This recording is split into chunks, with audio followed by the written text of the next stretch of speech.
Apa hukuman untuk memperkosa anak di bawah umur? Jawaban dua anak muda ini tidak bersalah. Ini adalah gadis ke-10 yang mereka perkosa. Mereka tahu walaupun mereka ditangkap tak apa-apa. Karena mereka masih pemuda. Menurut ketentuan hukum remaja Jepang, mereka hanya akan dijatuhi hukuman 5 tahun di rutan anak, tidak mengumumkan nama mereka. Hal ini bikin mereka sangat marah. Cerita dari salah satu buku Higashino Keigo yang paling kontroversial. Ini adalah salah satu buku terbaik tahun ini. Sejak diterbitkan, telah dicetak ulang di Cina, Jepang, dan Korea berkali-kali. Ini adalah kisah tentang seorang ayah yang membalaskan dendam putrinya. Setelah menonton, mungkin tak bisa tenang. Malam itu, Emma pulang sendirian. Tanpa diduga, dia diperhatikan oleh sekelompok bajingan. Mereka menculik Emma ke dalam mobil dan membawanya ke kamarnya. Beberapa hari setelah sang ayah melihat Emma, dia udah meninggal. Berbaring diam-diam di kamar mayat. Penyebab kematian adalah serangan jantung. Mereka tak hanya menghina Emma, bahkan mereka menyuntiknya dengan stimulan dalam jumlah besar yang menyebabkan kematian. Akhirnya, mereka melempar Emma ke sungai. Kok berat begitu? Kalau itu Anda akan melakukan gimana? Sang ayah mau merobek tubuh si pembunuh. Ia tinggal bersama putrinya, ia sangat mencintainya. Ia hanya bisa menahan pelecehan dari media. Ia berharap polisi segera menuntaskan kasus ini. Hari demi hari, polisi tidak hanya tidak bisa menemukan pelakunya. Bahkan perkembangan kasus Zhang Feng pun tidak diusut tuntas. Bahkan fakta bahwa putri disuntik dengan stimulan diketahui dari media sosial. Kok begitu? Karena polisi menduga pelaku bisa jadi anak di bawah umur. Ini terlalu sensitif dan mereka juga agak ragu-ragu. Hanya bisa menyuruh Zhang Feng pulang dan menunggu kabar. Lalu sampai kapan aku harus menunggu seperti orang bodoh? Tolong tenang, kami pasti akan menemukan pembunuh. Zhang Feng benar-benar ingin pergi dan menangkap sendiri si pembunuh. Tapi ia cuma orang biasa, tak bisa melakukan apapun. Sebenarnya, polisi benar-benar berusaha, tetapi petunjuknya terlalu sedikit. Investigasi sementara hanya memastikan ada 3 pelaku saat itu. Mengendarai mobil tua dengan perilaku mencurigakan. Namun, dampak dari kasus ini bahkan lebih besar. Buatlah para penjahat tidak mungkin terus bersabar. Remaja bernama Wang Wu ini adalah salah satu lelaki yang menculik gadis itu. Tapi dia tidak memperkosa Emma. Karena ayahnya tiba-tiba menelpon dan menyuruhnya untuk segera pergi. Mobil itu adalah mobil ayahnya. Wang Wu juga mengerti bahwa mereka sedang menyelidikinya. Dia takut, ia mau mengakui tetapi telepon berdering saat ini. Itu dua bajingan Zhang Tam dan Li Zhu. Mereka mengancam Wang Wu dengan mengatakan bahwa dia juga seorang kaki tangan. Kalau kamu terungkap, aku akan bikin aku yang sama gadis itu. Lagi pula itu berbahaya, Wang Wu tidak tahu harus berbuat apa. Dia mengambil ponsel Emma dan diam-diam menyembunyikannya. Wang Wu melihatnya lama sekali dan kemudian membuat keputusan. Pada pagi hari kedua, Zhang Feng terbangun di tepi sungai.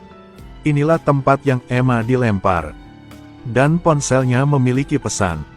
Orang yang membunuh Emma adalah Zhang Tam dan Li Zhu yang berusia 17 tahun. Dengan instruksi pesan itu, Zhang Feng pergi ke sana. Pesan tersebut mengungkapkan bahwa ini adalah tempat persembunyian Zhang Tam dan Li Tu. Awalnya Zhang Feng tidak percaya, dia pikir itu hanya lelucon. Saat ia masuk ke dalam, ia hampir muntah di tempat kejadian. Adegan di ruangan itu membuat pemuda itu tak tertahankan. Dindingnya penuh dengan foto gadis yang diperkosa. Bahkan ada foto anaknya. Ada juga banyak CD di atas meja. Zhang Feng memasukkannya ke dalam komputer. Hal yang muncul di depannya adalah tubuh gadis itu. Dia mendengar jeritan menyedihkan gadis itu. Perasaan Zhang Feng saat ini tak terlukiskan. Ia paksa harus tenang tapi tidak bisa. Karena kali ini, Li Zhu kembali. Tapi dia tidak memperhatikan Zhang Feng tapi sedang ngobrol dengan Zhang Tam. Ia ingin mengantarnya ke tempat lain untuk sementara waktu. Tapi begitu dia menutup telepon, Zhang Feng sangat marah. Li Zhu ingin kabur, tapi Zhang Feng mengambil pisau dan menikamnya. Ini adalah murka seorang ayah. Namun ironisnya, hingga meninggal, Li Zu masih belum mengetahui alasan Zhang Feng membunuhnya. Apa kesalahan yang telah aku perbuat? Kamu nggak tahu. Setelah berpikir lama, Li Zu akhirnya mengetahui identitas asli Zhang Feng. Tapi penjahat tetaplah penjahat. Malam itu, sangat bahagia. Saat ini, Zhang Feng sangat marah. Ia mau menikah Li Zu. Bahkan alat kriminal Li Zu juga dipotong berkeping-keping. Tunggu sampai mayatnya ditemukan, TKP sangat menyedihkan. Namun sekarang, polisi juga mengetahui kelakuan bejat Zhang Tam dan Li Zu. Juga dengan cepat ditentukan bahwa pelakunya adalah Zhang Feng. Karena Zhang Feng tidak menghapus sidik jari. Segera, Zhang Feng dicari di seluruh kota. Bagaimanapun, balas dendam ini tidak diakui oleh hukum. Namun polisi tidak menyangka Zhang Feng akan aktif menghubungi mereka. Dia mengirimi mereka surat yang mengatakan bahwa dia akan pergi mencari Zhang Tam sendiri. Setelah membunuh Zhang Tam, ia akan mengaku dosa. Kecuali hal itu, Zhang Feng tidak akan menimbulkan masalah bagi orang lain. Saya tidak menyesali tindakan saya. Dengan sangat cepat berita itu menyebar ke seluruh internet. Keputusasaan yang tersirat membuat siapapun yang membacanya merasa sedih. Namun, ada juga orang yang mengutuk perilaku balas dendam Zhang Feng. Penting untuk mematuhi hukum, agar pelanggar mudah menebus kejahatan mereka. Mereka juga perlu diampuni dan diterima. Tapi Zhang Feng tidak mau memaafkan. Memaafkan Zhang Tam adalah tugas Tuhan, tugasnya membawa Zhang Tam menemui Tuhan. Zhang Feng ke Nagano mencarinya. Tapi tempat ini sangat luas, sangat sulit mencarinya. Jari kaki terkelupas tapi masih belum ada kemajuan. Ia cuma bisa menginap di losmen. Ia tidak ingin perhatian orang lain. Namun saat melihat pemiliknya dalam kesulitan, Zhang Feng tetap antusias membantu. Membantu pemilik mengedit foto putranya. Ini adalah awal dari semua tragedi. Dan polisi di seberang juga aktif berburu. Mereka harus menghentikan Zhang Feng untuk membalas dendam. Salah satunya adalah menemukan Zhang Feng, yang lainnya adalah menemukan Zhang Tam. Tetapi polisi tidak dapat menemukan informasi yang cukup seperti Zhang Feng. Bahkan ibu Zhang Tam juga nggak tahu anaknya sedang di mana. Wanita ini memberitahu polisi bahwa mereka harus melindungi putranya. Ia masih kecil. Petugas polisi kriminal yang bertanggung jawab atas kasus pertama sangat ragu-ragu. Dia tidak tahu apakah dia menghukum kejahatan atau menghukum sang ayah yang malang. Tetapi sang pemimpin mengatakan kepadanya bahwa ketika dia masih muda, dia juga memecahkan kasus pembunuhan remaja. Tapi saat ia keluar, pemimpin tua juga sangat bingung. Tapi tugas polisi adalah menjaga ketertiban dan keadilan.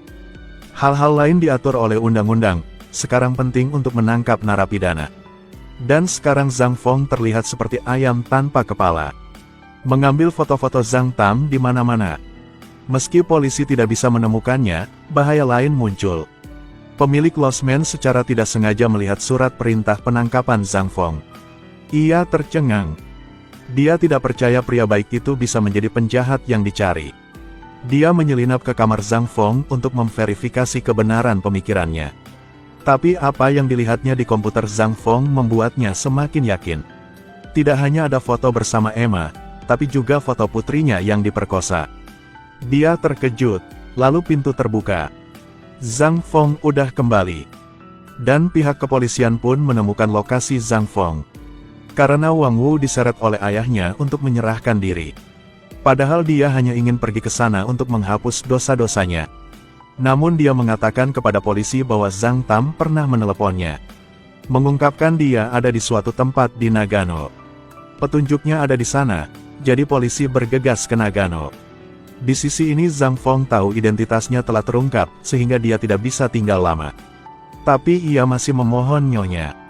Bisakah kamu menunggu sebentar lalu melapor kepada polisi? Maaf, saya tidak memenuhi syarat untuk mengatakan ini. Namun, perkembangannya jauh melebihi imajinasi Zhang Feng.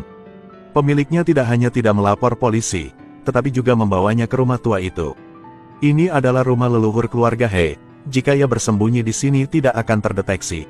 Sang induk semang juga menawarkan untuk membantu Zhang Feng menemukan orang. Tapi ia nggak paham kan ia membantunya. Pemilik juga tak bisa menjelaskan. Mungkin rasa sakit kehilangan anaknya lebih awal membuatnya bersimpati dengan Zhang Feng. Namun kedamaian singkat ini tidak berlangsung lama. Waktu berlalu hari demi hari dan saya masih belum menemukan Zhang Tam. Apalagi, polisi udah tiba ke losmen ini untuk menyelidiki. Ayahnya melihat foto buronan dan langsung merasa familiar. Melihat polisi yang heboh, pemilik tahu bahwa semuanya tidak beres. Tapi pemiliknya tidak tahu bahwa Zhang Feng udah menerima telepon. Di dalamnya, terungkap di mana Zhang Tam bersembunyi. Di sebuah penginapan kecil di Nagano, dia memperkosa seorang gadis. Wang Wu buru-buru mengirimkan petunjuk. Tapi dia tidak melakukannya karena menyesal. Saya hanya ingin Zhang Feng membunuh Zhang Tam dengan cepat. Setelah menerima berita itu, Truong Pong dan pemiliknya bergegas ke sana. Tapi di tengah jalan, ia dihentikan. Orang yang datang adalah ayah pemilik penginapan. Ia merasa putrinya agak aneh. Meskipun dia bersimpati dengan Zhang Feng, dia tidak ingin dia menyeret putrinya ke dalam masalah. Juga seorang ayah, jadi Zhang Feng juga paham. Jadi sisa perjalanan ia akan pergi sendiri. Tapi bagaimanapun juga, Nyonya tetap ingin pergi dengan Zhang Feng. Dia ngomong dengan ayahnya bahwa dia ingin membantunya.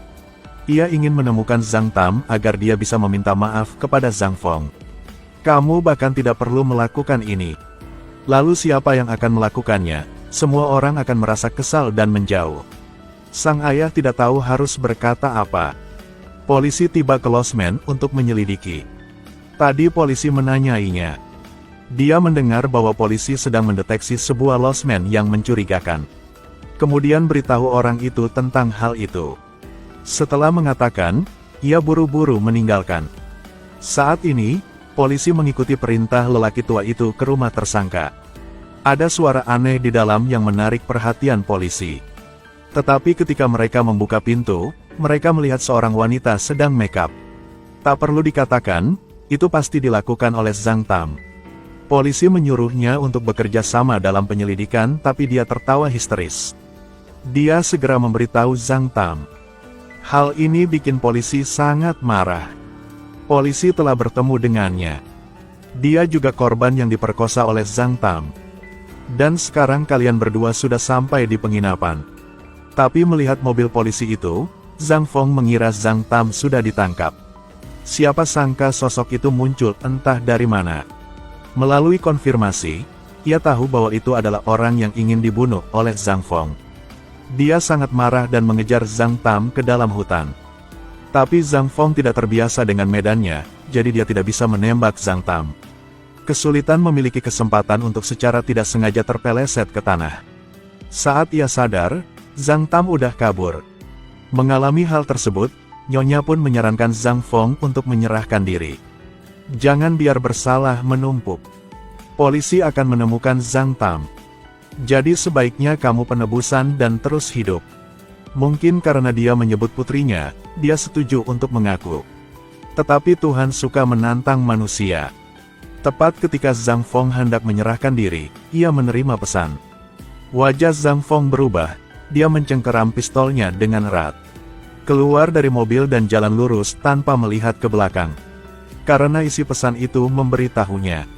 Pukul 10 malam ini Zhang Tam akan muncul di dekatnya.